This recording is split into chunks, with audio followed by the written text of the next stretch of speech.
Good evening.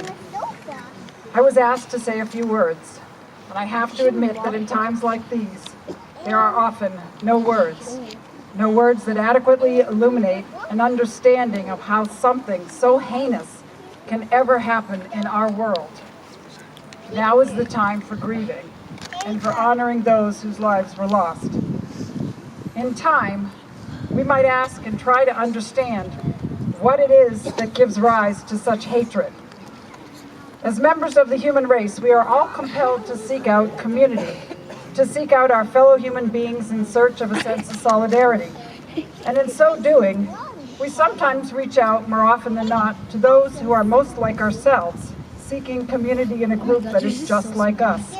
We are comforted by a homogeneous world where people look like us, act like us, worship like us, and think just like we do. But what happens when one feels rejected from one's peers, isolated and alone?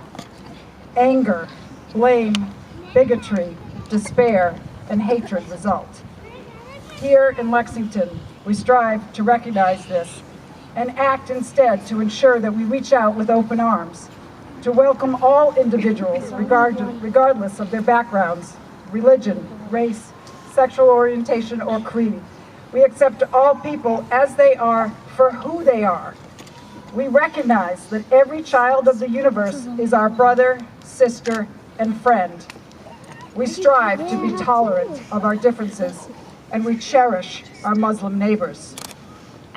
Still, in the face of this most recent act of gun violence that resulted in the horrific loss of life in New Zealand, we must do several things. We must pause and remember each person whose life has been cut short by violence so that their tragic early demise will not be forgotten. We must reaffirm our faith in one another and in the human race and its ability to rise above such terrible tragedies in a way that makes us stronger and better as a people.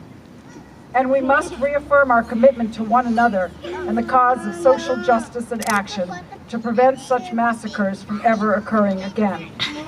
I invite you all to take a moment and reflect on what it is that you can do personally to help bring about the change we must have. I invite you all to stand in solidarity with our Muslim brothers and sisters.